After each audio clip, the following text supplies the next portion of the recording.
لیکن قائد اعظم کا ایسا قطعاً کوئی پلان نہیں تھا کہ جس میں ریاست کو جو ہے وہ مذہبی بنیادوں پر دیکھا جائے۔ اچھا، ایک طرف سے تو آپ نے بڑی خوبصورتی سے بتا دیا، اور اس بات کو ہم بھی کہتے ہیں اگر مذہبی بنیاد پہ رکھا جائے تو پھر اس ریاست میں شاید ہمیں ایک خاص ہی قوم میجورٹی میں نظر آنی چاہیے تھی۔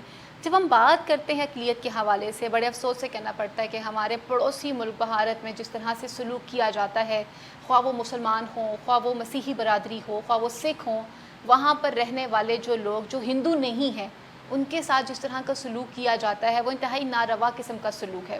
اس کے برعکس آپ پاکستان کو کس طرح سے دیکھتے ہیں، اور آپ کیا سمجھتے ہیں ہماری اقلیت برادری جو ہے کیا وہ پاکستان میں اپنے آپ کو سیف اینڈ ساؤنڈ فیل کرتی ہے؟ دیکھیں، اگر ہم بات کریں انڈیا کے مقابلے میں تو پاکستان میں بہت بہتر سچویشن ہے، لیکن ایسی سچویشن بھی نہیں ہے کہ ہم یہ کہہ سکیں کہ کہ سب بہت اچھا ہے، سب بہت اچھا ہے، اور ایسی بھی سچویشن نہیں ہے کہ ہم کہیں بہت برا ہے۔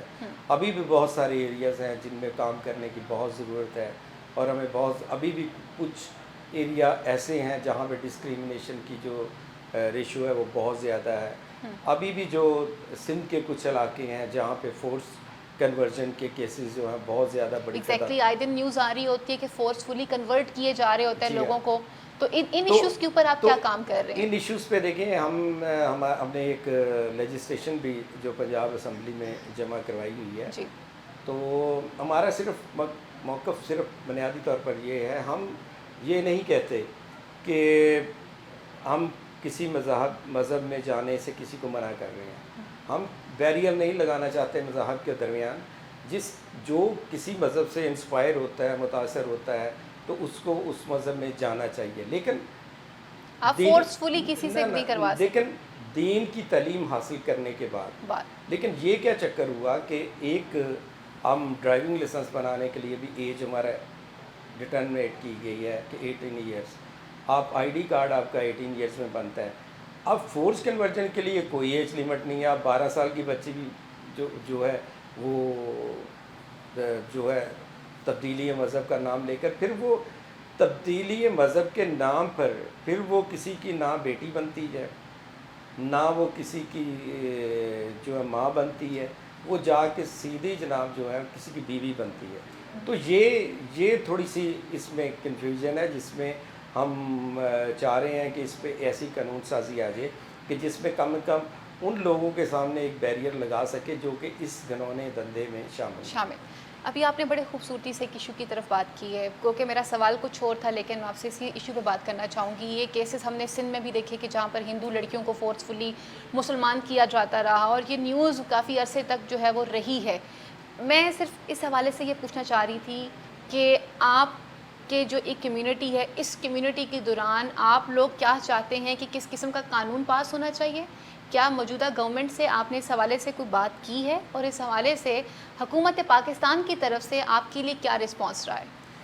دیکھیں، سب سے بنیادی بات یہ ہے کہ جو ہماری پارٹیز ہیں، جتنی بھی پولیٹیکلس پارٹی ہیں، ان کو سٹینڈ لینے کی ضرورت بنتی ہے جب یہ اگر مائنارٹی کا ووٹ لیتی ہیں۔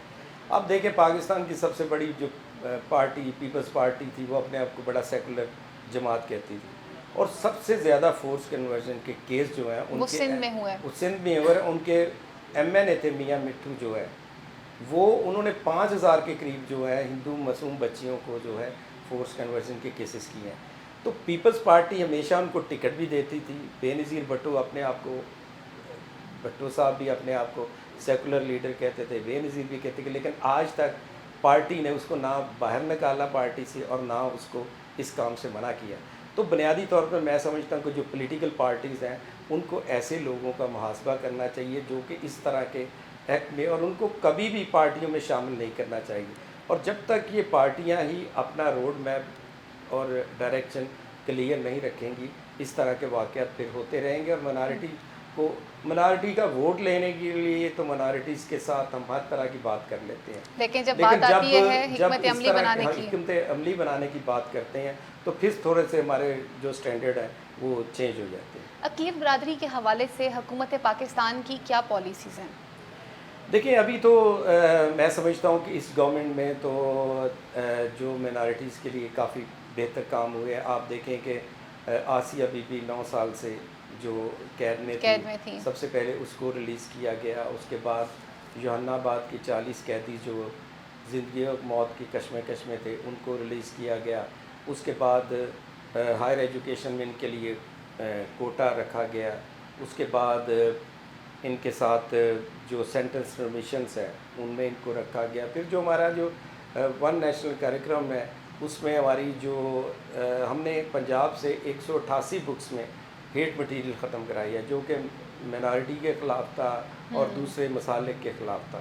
ان بکس میں ہم نے ہیٹ مٹیریل کو ختم کیا کیونکہ آپ دیکھیں آپ اگر انٹرفیتھ کی بنیاد پہ کام کرنا چاہتے ہیں تو اگر سوسائٹی میں ٹالرنس پیدا کرنا چاہتے ہیں تو پھر اس طرح کی ہیٹس جو سپیچیز ہیں ہیٹ ان کو روکنا پڑے گا. ان کو روکنا پڑے گا. تو ہم نے اس پہ کام کیا. پھر ہم نے جو ایتھکس کی بک تھی پہلے اس میں جو ہمارے جو مائنارٹیز کے ریلیجس لیڈر تھے ان کو نہیں شامل کیا گیا تھا. پھر ہم نے اس میں بائبل کو گیتا کو گرنتھ کو شامل کیا ہے. تو اس کے علاوہ ہم نے ایک اور بڑی ڈسکریمنیشن تھی کہ وہ لفظ چونکہ ببلیکل نہیں تھا عیسائی تو ہم نے اس کو امپلیمنٹیشن کرائی ہے مسیحی لفظ کی.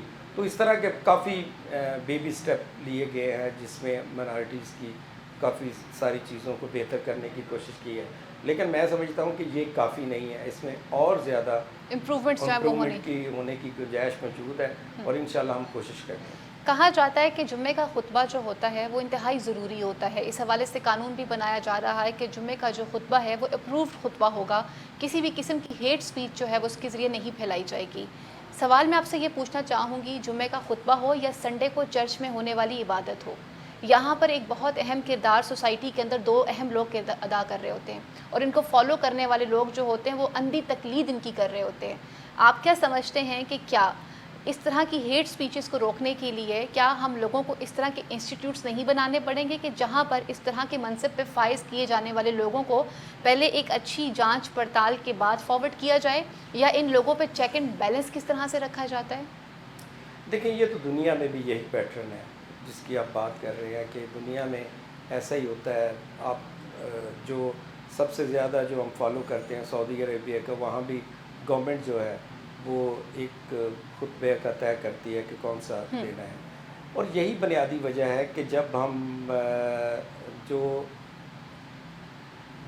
ایک دوسرے کو قبول نہیں کریں گے, ایک دوسرے کو ایکسیپٹ نہیں کریں گے, تو میں سمجھتا ہوں کہ جو کہ ہمارے مذہب میں کھلے عام کہہ دیا گیا ایک لفظ میں کہ ہم سب بھائی اور انسانیت کا رشتہ جو ہے وہ اللہ نے سب سے اوپر رکھا ہے. یہی کہنے کو دیکھیں یہاں بھی ہم انٹرفیتھ کی بڑی بات کرتے ہیں, لیکن ہم جب انٹرفیتھ کے جو میٹنگز ہوتی ہیں یا انٹرفیتھ کانفرنس ہوتی ہیں وہاں ہماری سپیچ مختلف ہوتی ہے. جب ہم جمعے کا خطبہ دیتے ہیں تو وہاں ہماری سپیچ مختلف ہوتی ہے.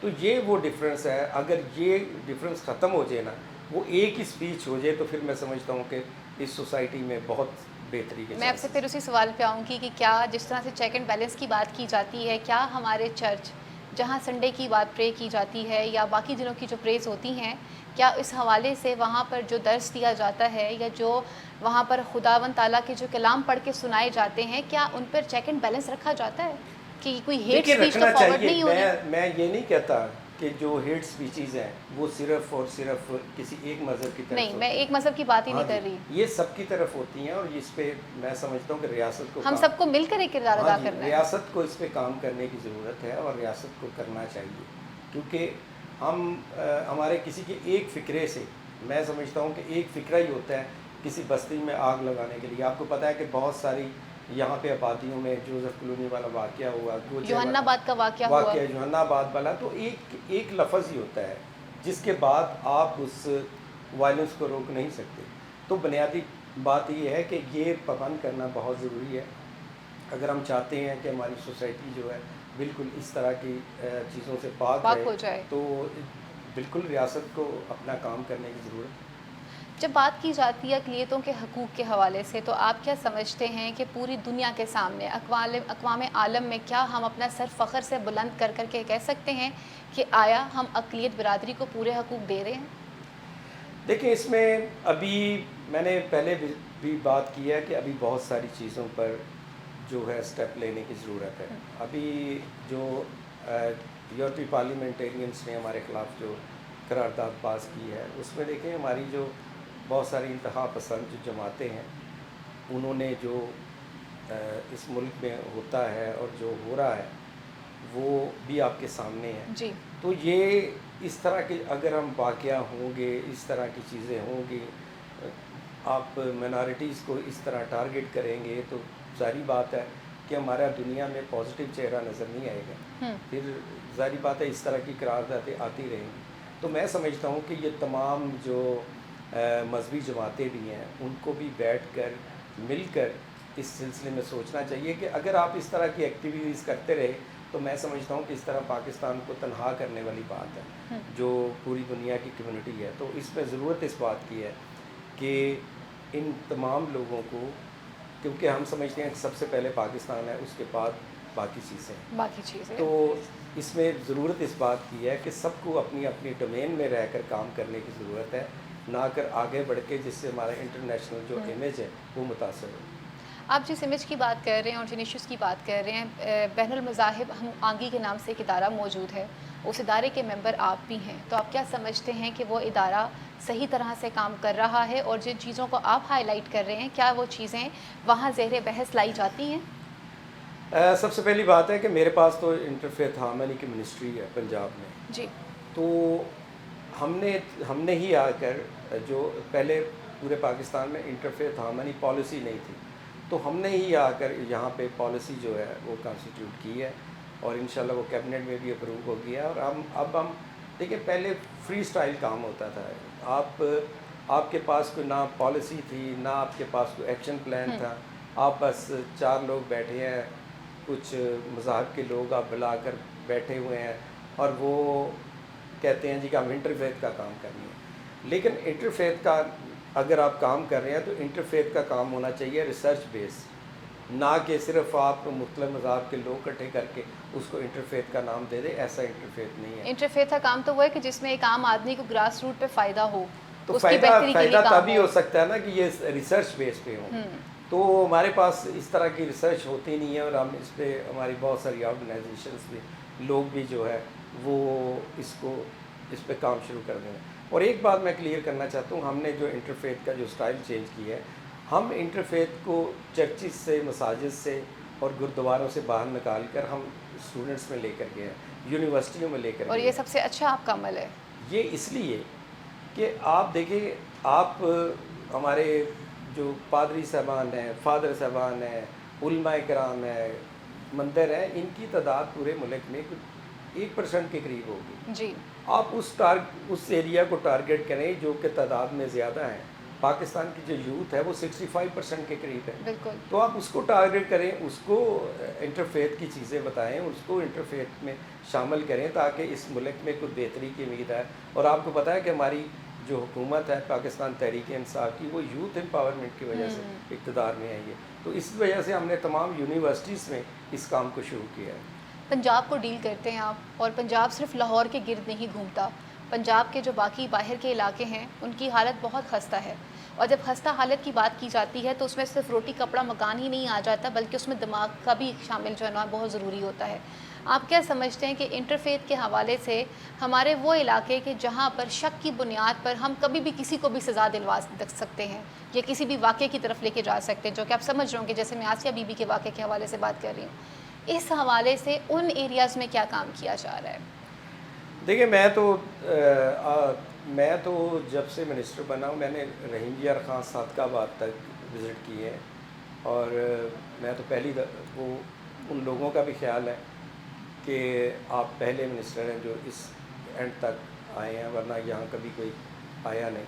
تو ہم تو کوشش کر رہے ہیں کہ ہم اور میں تو پہلے بھی سمجھتا ہوں, ہم تو مختلف آرگنائزیشن کے ساتھ بھی کام کر رہے ہیں. تو ہم ان کو کہتے ہیں کہ آپ لوگ اگر خواتین پہ بھی کام کرتے ہیں, انٹرفیتھ پہ بھی کام کرتے ہیں, اب ہوتا ہی ہے کہ بڑی جو آرگنائزیشن ہے ان کا تو سب سے پہلی بات ہے کہ لٹریچر ہی سارا انگلش میں ہوتا ہے.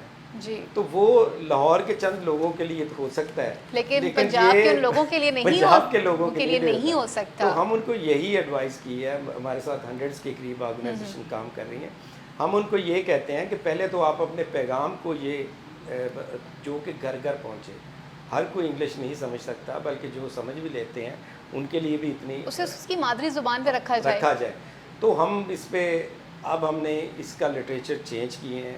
تمام آرگنائزیشن کو کہا ہے کہ جو بھی اویئرنیس آپ کمپین لائیں گے اس کا لٹریچر اردو میں ہوگا تاکہ عام گراس روٹ لیول تک بھی یا ایسی ٹیمز بنائی جائیں جو لوگوں کو ڈور ٹو ڈور جا کے اویئر بھی کریں اور ان کی مقامی زبان میں انہیں سمجھا کر آئیں. ایسی بات ہے. ابھی ہم نے جو اویئرنیس کے پروگرام شروع کیے ہیں, جو ہم نے وہاں پہ وسیب ٹی وی ہے, وہاں کے جو لوکل چینلز ہیں ان پہ شروع کیے ہوئے ہیں.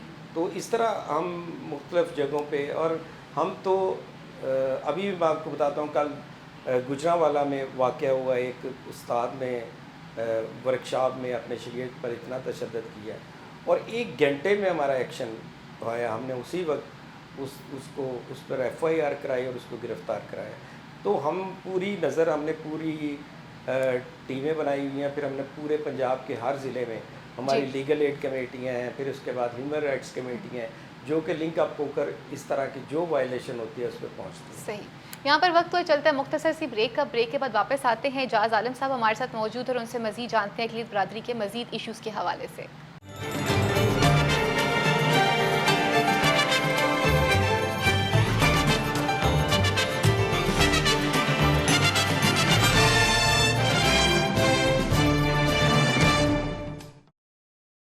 دنیا میں اکانومی اس وقت ٹوٹلی ڈسرپٹ ہے. کہیں مارکیٹ شیئر کی جنگ ہے, کہیں پرائسز کی. کوئی ویلیوز کریٹ کر رہا ہے اور کوئی سپلائی چین سٹرونگ کر رہا ہے. اس لیے گلوبلی ایکوٹیز, کموڈیٹیز اور پریشیس میٹلز وولیٹائل ہیں.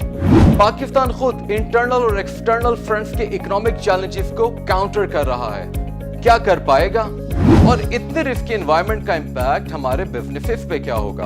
ان تمام اہم امور کو ہم سمارٹلی ڈسکس کریں گے اپنے program business news daily with Ahsan Iqbal میں. So watch us Monday through Friday only on Talent News. یہ دھرتی خوبصورتی کی آماج گاہ ہے.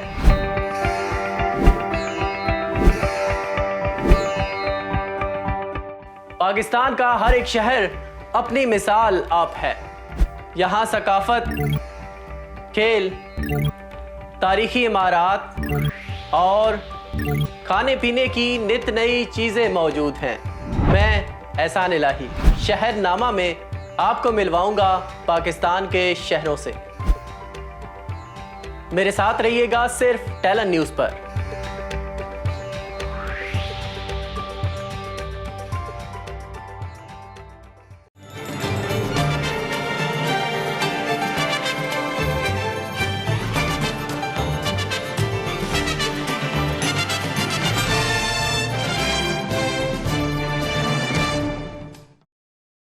ویلکم بیک ناظرین. آپ کو بریک کے بعد پروگرام میں دوبارہ سے خوش آمدید کہتی ہوں. ہمارے ساتھ موجود ہیں اعجاز عالم اوگسٹین صاحب, جو کہ وزیر برائے انسانی حقوق اور اقلیتی امور کے ہیں. سب بریک پہ جانے سے پہلے جیسے ہم بات کر رہے تھے پالیسیز کے حوالے سے اور انٹرفیتھ کے حوالے سے آپ نے بات کی ہے, اب میں کچھ بات کرنا چاہوں گی توہین رسالت کے حوالے سے. توہین رسالت قانون کو آپ کیسے دیکھتے ہیں؟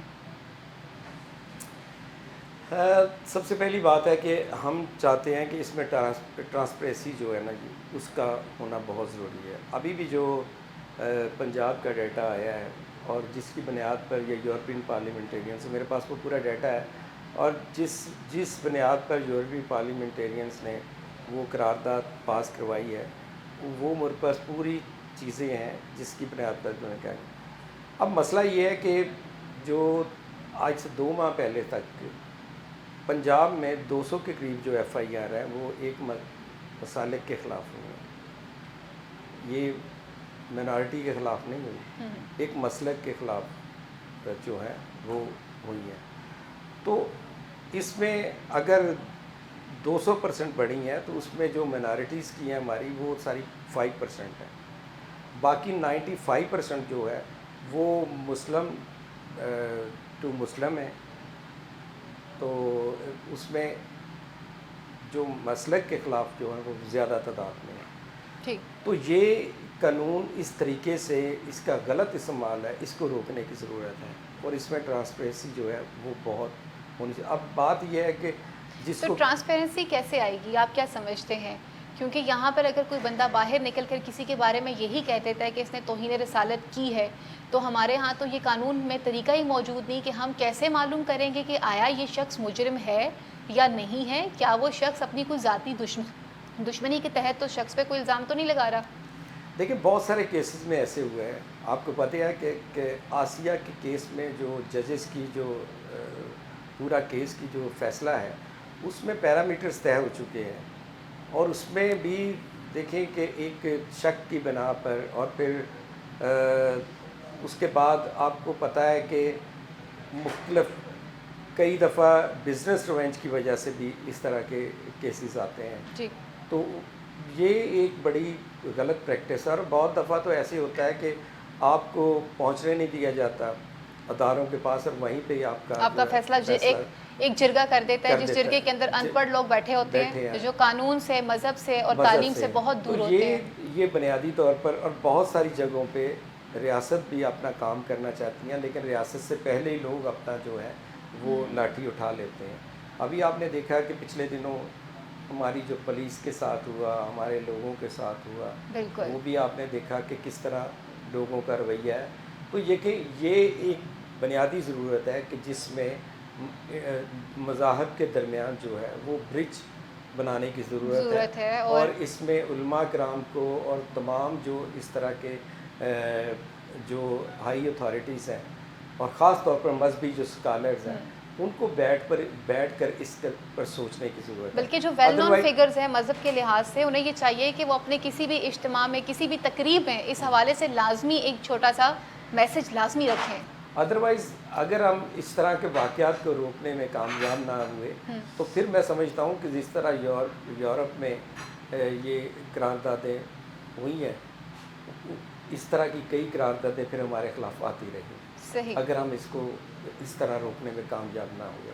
اچھا، فرانس نے جو بھی ریسنٹلی حال ہی میں توہین رسالت کا بھی ارتکاب کیا ہے، آپ فرانس کے اس عمل کو کس طرح سے دیکھتے ہیں؟ دیکھیں وہ تو ایک بڑا، میں سمجھتا ہوں کہ بھیانک قسم کا ان کا جو ہے، اور انہوں نے جو کیا ہے اس کو کوئی بھی جو شخص ہے وہ اس کو ڈیفینڈ نہیں کرے گا، بلکہ اس کی مذمت ہی کی جائے گی. اس لیے کہ کسی کے مذہب کو کوئی بھی ہے، چاہے وہ میجورٹی میں ہے چاہے وہ مائنارٹی میں ہے، کسی کے مذہب کو کسی کو حق نہیں پہنچتا کہ اس پر اس طرح کی جو ہے وہ بات کی جائے.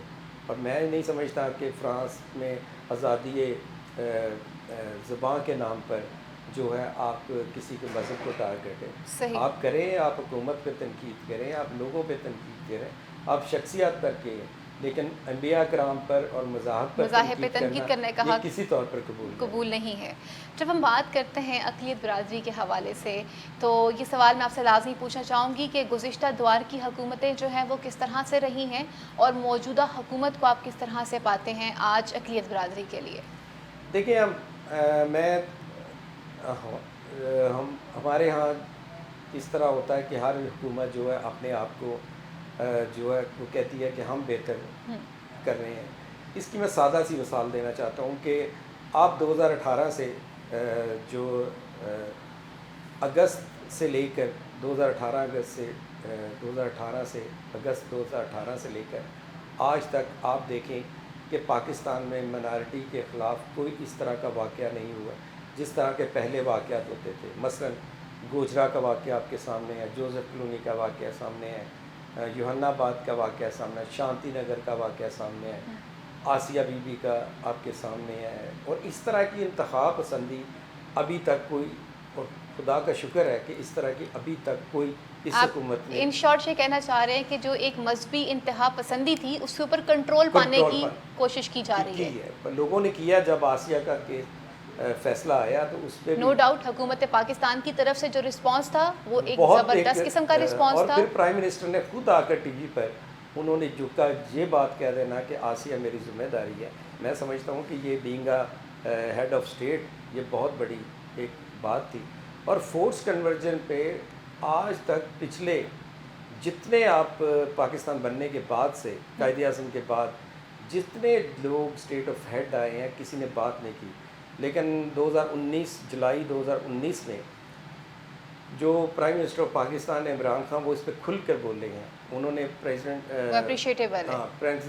ہاؤس میں انہوں نے کھل کر بات کی اور انہوں نے قرآن مجید کے مطابق انہوں نے مثالیں دے کر کہا کہ انہوں نے کہا کہ یہ کسی طور پر کسی معاشرے میں یہ قبول نہیں ہے کہ آپ کسی کو زبردستی جو ہے یہ نہ قانون اجازت دیتا ہے اور نہ آئین اجازت دیتا ہے اور نہ ہی مذہب اجازت دیتا ہے. جی. تو دیکھیں انہوں نے بہت ساری جو ہے مساک مدینہ کی مثال دی, انہوں نے ریاست مدینہ کی مثال دی کہ صلح حدیبیہ کی بات کی گئی, حدیبیہ کی بات کی, اور انہوں نے اس میں بتایا کہ کس طرح رسول کریم کی زندگی میں منارٹی کے ساتھ کس طرح سلوک کیا. اور آج تک بہت سارے معاہدے موجود ہیں جس میں منارٹی کو پروٹیکشن کی بات ایگزیکٹلی جنہیں جب رحمت للعالمین کا کہہ دیا جاتا ہے تو پھر اس کا مطلب ہے وہ صرف میرے رسول نہیں ہیں یا وہ صرف میرے لیے باعث رحمت نہیں ہیں, وہ پوری دنیا کے لیے ہیں.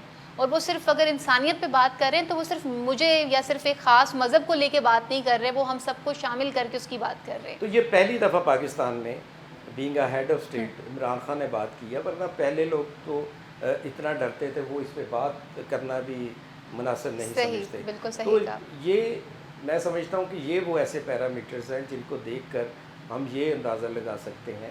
اور پھر اس کے بعد ہماری جو میں پنجاب سے بات کر رہا ہوں, چونکہ میری منسٹری کا تعلق پنجاب سے ہے, پنجاب میں اس منسٹری کا 50 کروڑ سے کبھی زیادہ بجٹ نہیں ہوا کرتا تھا. اب یہ 3 بلین پہ چلا گیا, جو کہ اس کی میں سمجھتا ہوں کہ منارٹیز. پھر ہم نے پنجاب میں پہلی دفعہ یوحنا آباد کو as a model locality declare کر کر وہاں 30 کروڑ سے کام ابھی بالکل چرچوں کی تعمیر کی جا رہی ہے. چرچز کو جو ریلیجس ٹورزم کے تحت ان کو اسٹیٹ آف دی آرٹ بنایا جا رہا ہے. تو یہ ایسے کام ہیں جو کہ پہلی حکومتوں میں نہیں ہو سکے. میں آپ کی یہیں پہ اس بات تو کٹ کروں گی. بہت خوبصورت آپ نے بات کی کہ جیسے عمران خان صاحب نے جس طرح سے بینگ اے اسٹیٹ کے ہیڈ ہونے کے ناطے جس طرح سے آسیہ کے ایشو کو ہینڈل کیا, پھر اس کے بعد آپ نے خود ہی کہہ دیا کہ ایک خاص بجٹ جو ہے وہ دیا جا رہا ہے جس میں تمام چرچ جو ہیں ان کی تعمیر کو اور ان کی تزئین و آرائش کا کام کیا جا رہا ہے. تو پھر آپ کیا سمجھتے ہیں کہ وہ انٹرنیشنل میڈیا جو بارہا دفعہ اس بات پہ فوکس کر کے بیٹھا ہوا ہے کہ شاید پاکستان میں کچھ لیٹر ہاؤس بنا دیا گیا ہے کہ جس میں اقلیت برادری کے ساتھ بہت ہی ناروا سلوک رکھا جا رہا ہے, کیا آپ اپنی یہ بات یا آپ اس طرح کے جو جذبات ہیں یا اپنے خیالات جو ہیں وہ انٹرنیشنل میڈیا پہ شیئرز کرتے ہیں یا ان کے نوٹس میں یہ چیزیں لائی جاتی ہیں؟ دیکھیں 2 چیزیں ہیں, 2 ایریاز ہیں جس میں کام کرنے کی بہت زیادہ ضرورت ہے, اور ایک فورس کنورژن ہے. اور جب دیکھیں میں اب عدالتوں کی بات کرنا چاہتا ہوں, جب آپ ایک 12 سال کی بچی کو اس بنیاد پر دارالمان بھیج دیتے ہیں یا اس کے شوہر کے ساتھ بھیج دیتے ہیں کہ اس نے اسلام قبول کر لی ہے, تو مجھے یہ بتائیں کہ کون سا مذہب, کون سی ریاست اور کون سا قانون یہ کہتا ہے کہ 12 سال کی 13 سال کی بچی کو جو ابھی مائنر میں گنی جائے گی تو اس کو جناب کسی کے ساتھ بھیج دیا. آپ نے بالکل درست کہا, یہ جو عمل ہے یہ قابل شرم ہے اگر اس طرح کی بات ہے. میں تو صرف یہ کہنا چاہ رہی ہوں کہ دیکھیں آسیہ بی بی کا ایک ایسا ایشو رہا ہے کہ جس کا وکٹم اس وقت, اگر آپ میں نام نہیں لینا چاہوں گی کیونکہ کچھ باتیں ایسی ہیں کہ جن کو پس پوشیدہ ہی رہنا چاہیے, پردے میں رہنا چاہیے, لیکن اس آگ نے پوری طرح سے سوسائٹی کو اپنی لپیٹ میں لیا ہے. اس کے اوپر ایک اسٹیٹ کا ہیڈ آ کر اوپنلی ایک چیز پہ بات کر کے جا رہا ہے. اس کے باوجود آپ سمجھتے نہیں کہ کیا انٹرنیشنل میڈیا کے اوپر بھی ان چیزوں کو ہائی لائٹ ہونا چاہیے اور انہیں بتانا چاہیے کہ پاکستان ایک ایسا ملک ہے کہ جہاں پر اب اسٹیٹ کا ایک ایسا ہیڈ بھی موجود ہے کہ جو واقعی میں دین, قرآن اور قانون کے مطابق بات کرنا جانتا ہے. دیکھیں میں یہ پہلے تک معاملات بالکل, حالانکہ دیکھیں منارٹی کے ساتھ جو انڈیا میں ہو رہا ہے جی اس کا پاکستان میں اس طرح کا ماحول نہیں ہے. نہیں, بالکل بھی نہیں لیکن ہے. جو تماشا آج سے کچھ 2 ماہ پہلے لگا ہے پورے پاکستان میں, اس بنیاد پر میں سمجھتا ہوں کہ ہمارا انٹرنیشنلی جو کمیونٹی ہے اس میں تھوڑا سا ہمارا جو ہے امیج. چلیں یہ تو آپ نے اس ایشو کے اوپر ہائی لائٹ کیا کہ جو ہمارے اپنے ہی لوگ جی ہاں اس طرح کے ایکٹ کرتے ہیں, لیکن جب ریاست کے اندر آپ آپ کی طرف سے کیا آپ اپنی ذمہ داری کو نبھاتے ہیں کہ آپ انٹرنیشنل لیول پہ اس چیز کو ہائی لائٹ کریں کہ پاکستان میں اس طرح کے اچھے کام کیے جاتے ہیں؟ ہم جتنے پاکستان کا جو پازیٹیو فیس ہے, کیونکہ پاکستان کی پہچان آپ سے بھی ہے, صرف ہم سے نہیں ہے. میری بات سنیں, ہم پاکستان کا پازیٹیو جو فیس ہے وہ ہم دکھاتے ہیں. جب ہم نے بہتر کام کی ہے تو جو یورپین یونین کی جو امبیسیڈرز تھی انہوں نے خود ٹویٹ کی ہے, ہمارے پاس ٹویٹ موجود ہے جو ہم نے منارٹی کے لیے جتنے ہم نے بہتر کام کیے ہیں وہ خود ٹویٹ کرتی رہی ہیں, اور اس کو ری ٹویٹ جو ہے امریکن امبیسیڈر بھی کرتے رہے ہیں, دوسرے بھی کرتے رہے ہیں. تو ایسا نہیں ہے کہ وہ بہتر کام کو بہتر نہیں کہتے, لیکن میں صرف یہ کہنا چاہتا ہوں کہ ابھی بھی انتہا پسند جو لوگ ہیں وہ موجود ہیں, اور ہائبرڈ وار کا نام بھی یہی ہے کہ ہائبرڈ وار وہ پاکستانی ریاست کو فیل کرنا چاہتے ہیں, اور ان کا ایجنڈا کوئی اور ایجنڈا ہے. صحیح. وقت بہت مختصر ہے, سوال بہت زیادہ ہیں, میں چاہوں گی کہ آپ مجھے جلدی جواب دینا شروع کیجئے. مجھے صرف اتنا بتا دیجئے کہ جب ہم بات کرتے ہیں مائنورٹیز کے حوالے سے, تو نوکریوں میں آپ لوگوں کا حصہ اتنا کم کیوں نظر آتا ہے؟ دیکھیں, ہماری بدقسمتی یہ ہے کہ 2012 میں 5% کوٹا جو ہے وہ منظور ہوا تھا, اور میں ذاتی طور پر خود اس بات پہ ہوں کہ ہمیں اس وقت 5% جاب کوٹا نہیں لینا چاہیے. ہمیں 2012 میں ہی ہمیں ہائر ایجوکیشن میں کوٹا لینا چاہیے تھا, کیونکہ ہو یہ رہا تھا 2012 میں ہم نے کوٹا لے لیا, اور اب تک 2020 تک ہم جو ہیں وہ اپنی پوری جو ہماری ریزرو سیٹس ہیں ان کو فل نہیں کر سکے. اس کی بنیادی وجہ یہ ہے کہ ہم جب بھی ڈیٹا کہیں سے منگواتے ہیں تو وہاں یہی جواب آتا ہے کہ سوٹیبل کینڈیڈیٹ ناٹ اویلیبل. تو ہمارے پاس ہائر ایجوکیشن کی لاٹ نہیں تھی, ہمارے پاس لوگ نہیں تھے, جس کی وجہ سے ہماری پنجاب پبلک سروس کمیشن میں بھی ہزاروں کی تعداد میں ہماری کیری فارورڈ ہو جاتی ہے. تو اب ہم نے 2019 میں ہم نے جو ہائر ایجوکیشن میں کوٹا لیا, پہلے سال ہمارے جو ہزاروں کی تعداد میں بچوں نے یونیورسٹیز میں, کالجز میں, جو ایگریکلچر یونیورسٹیز میں, اس کے علاوہ جو ٹیکنیکل جو یونیورسٹیز ہیں ان میں ایڈمیشن لی ہے. صحیح. تو جس کی بنیاد پر اب ہمیں امید ہے کہ ہماری جو سیٹیں کیری فارورڈ نہیں ہو. اب ہم نے 2012 سے لے کر 2020 تک جو ہماری کیری فارورڈ ہوئی تھی اس کا 1.5 سال میں ڈیٹا اکٹھا کیا ہے, وہ بنی ہے تقریباً 19,000 کے قریب. اب ہم 19,000 جابس کا اکٹھے اشتہار دے رہے ہیں گورنمنٹ آف پنجاب کی طرف سے.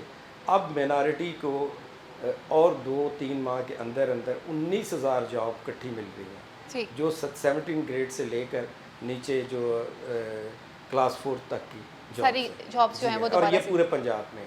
اقلیتوں کی بہتری کے حوالے سے اس وقت حکومت پاکستان نے کون کون سے نئے اقدامات اٹھائے ہیں؟ دیکھیں, سب سے پہلے تو میں نے جس طرح بتایا کہ ایجوکیشنس میں ہے, پھر سنگل نیشنل کریکولم ہے جس میں اب انٹرفیتھ کے سبجیکٹ کو بھی شامل کیا ہے. ہمارے جو مذہبی جو ہمارا مذہب کو پہلے ان کتابوں میں نہیں شامل کیا جاتا تھا, تو اب ان کو بھی ہمارے ریلیجن کو بھی شامل کیا گیا ہے.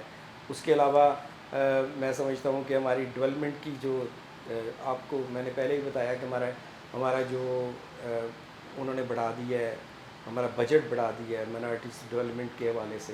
تو اس کے ساتھ ساتھ ہم نے نئے انیشیٹو لے کر آئے ہیں کمبائنڈ میریجز کے حوالے سے, اس کے علاوہ اکنامک پیکیج کے حوالے سے. تو بہت ساری چیزیں ہم نئی لے کر آئے ہیں جو کہ انشاءاللہ مجھے امید ہے کہ اس سے جو ہماری چیزیں مزید بہتر ہوں گی. لاسٹ میں پوچھنا چاہوں گی میں آپ سے کہ بھارت اور پاکستان میں اقلیتوں کے حوالے سے حکومتی اور عوامی سطح کے سلوک کو آپ کس طرح سے دیکھتے ہیں؟ دیکھیں, آپ کے شاید علم میں نہیں ہے کہ دنیا میں سب سے زیادہ چرچز جو ہیں وہ بھارت میں جلائے گئے ہیں. تو وہاں پہ مائنارٹیز چاہے مسلمان ہے چاہے مسیحی ہے, تو وہاں تو یقین کریں کہ وہ جو ہندو کمیونٹی ہے وہ بہت زیادہ باعث ہے, اور بہت وہاں پہ برا سلوک ہو رہا ہے. میں سمجھتا ہوں کہ انسانی حقوق کی جو جتنی تنظیمیں وہاں پہ اڑائی جڑی جا رہی ہیں, اور اس میں ایمنسٹی انٹرنیشنل اور جو انسانی حقوق کے انٹرنیشنل ادارے ہیں وہ بھی خاموشی اختیار کیے ہوئے ہیں. اب یہی ممالک جو ہیں جنہوں نے یورپی پارلیمنٹ میں جو اس طرح کی قرارداد لے کے آئے ہیں, یہ حالانکہ انڈیا میں اس سے کہیں وہاں پہ نہ سکھ خوش ہے, نہ مسلمان خوش ہے, نہ مسیحی, ہندو کے علاوہ وہاں پہ کوئی کمیونٹی خوش نہیں ہے. تو اس کے باوجود بھی ہے ان کے خلاف کوئی ایسی قرارداد نہیں آتی, کیونکہ ان کی لابنگ بڑی اسٹرانگ ہے, ان کی اکانومی اس طرح کیا ہے کہ ان کو, اور میں سمجھتا ہوں کہ دنیا کی جتنی بڑی طاقتیں ہیں ان کا کسی ریلیجن سے کوئی تعلق نہیں ہے, ان کا ریلیجن ان کے مفادات ہے. ایگزیکٹلی. تو جن ممالک کے ساتھ ان کے مفادات جڑے ہیں ان کو وہ گو تھرو دیتے رہیں گے، نہ وہ گرے لسٹ میں آتے ہیں، نہ وہ بلیک لسٹ میں آتے ہیں، نہ وہ انسانی حقوق کی ان کی وائلیشن نظر آتی ہے. جو گرے لسٹ قانون بناتے ہیں، مزے کی بات ہے پاکستان کے بھاگے ہوئے لوگوں کو اپنے پاس پناہ بھی وہی دیتے ہیں اور ہمارے یہاں کے پیسے کو اپنے پاس انویسٹ بھی وہی کرواتے ہیں اور اس کے بعد پھر وہ قانون بھی بنا دیتے ہیں. بالکل ایسے ہی ہے. اور لیکن ابھی پاکستان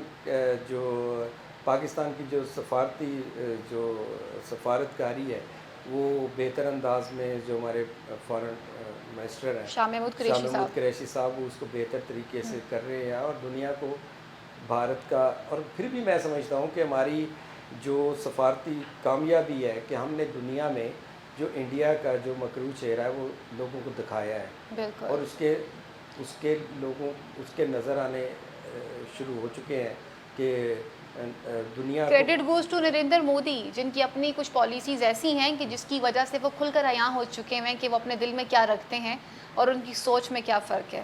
لاسٹ میں میرے دیکھنے والے ناظرین کو کیا پیغام دینا چاہیں گے؟ اقلیت برادری پاکستان میں کتنا خوش ہے، یہ کیسے بتانا چاہیں گے آپ؟ دیکھیں میں نے پہلے بھی یہ بات کی، انٹرو میں بھی آپ سے پہلے کویسچن یہی تھا. میں یہی کہنا چاہتا ہوں کہ دیکھیں جو بھی ریاست ہوتی ہے اس میں میجارٹی بھی اسی طرح سے سفر کر رہی ہوتی ہے، میجارٹی بھی اس طرح سے خوش نہیں ہے. تو مینارٹی ڈیفینیٹلی ایک چونکہ ڈپرائیو سوسائٹی سے اس کا تعلق ہوتا ہے، تو ہمارے ہاں بھی بہت ساری چیزوں پہ بہت سارے ایریاز میں کام کرنے کی ضرورت ہے. میں یہ نہیں کہوں گا کہ پاکستان کی جو مینارٹی ہے وہ بہت زیادہ خوشحال ہے یا بہت جگہ، ابھی بہت زیادہ چیزوں پہ کام کرنے کی ضرورت ہے. اور انشاءاللہ حکومت پنجاب، حکومت پاکستان کوشش کر رہی ہے کہ مینارٹی کو ہم وہی درجہ دیں جو کہ قائد اعظم کہ پاکستان میں قائد اعظم نے ان کے بارے میں کہا تھا کہ تو یہی ہم چاہتے ہیں کہ وہ قائد اعظم کا پاکستان نظر آئے، نہ کہ یہ جو مختلف سیاسی پارٹیاں ہیں جیسے نون لیگ کا اپنا منشور ہے، وہ پیپلز پارٹی کا اپنا منشور ہے. تو لیکن میں جس پرائم منسٹر آف پاکستان جو عمران خان ہیں انہوں نے ہمیشہ یہی بات کی ہے کہ مینارٹی کے ساتھ ہمیشہ وہ برابری کا سلوک رکھا جائے، کرنا چاہتے ہیں. صحیح، اس بات پہ کوئی شک نہیں ہے. وقت دینے کے لیے بہت بہت شکریہ. جانے سے پہلے یہی بات کہنا چاہوں گی کہ ناظرین، پاکستان گو کہ یہاں پر بسنے والے لوگ جو ہیں ان کی زبانیں شاید آپس میں نہیں ملتی جلتی، شاید ان کی ثقافت آپس میں نہیں ملتی جلتی، ان کے کلچر ایک دوسرے سے بالکل جدا جدا ہیں، لیکن یقین مان لیجئے ہم ایک جسم اور ایک جان کی طرح رہتے ہیں. اگر ہاتھ کے کسی بھی حصے پہ چوٹ آ جائے تو اس کی تکلیف پورے جسم کو ہوتی ہے، خواہ وہ اقلیت برادری ہو، خواہ وہ مسلمان کمیونٹی ہو. یہاں بسنے والا ہر شخص جو ہے وہ ایک دوسرے کے ساتھ پیار اور محبت سے رہتا ہے اور یہی درس ہم نے اپنی آنے والی نسلوں کو بھی دینا ہے. اگلے پروگرام تک کے لیے اپنی میزبان فائزہ بخاری کو اجازت دیجیے. اللہ نگہبان. پاکستان زندہ باد.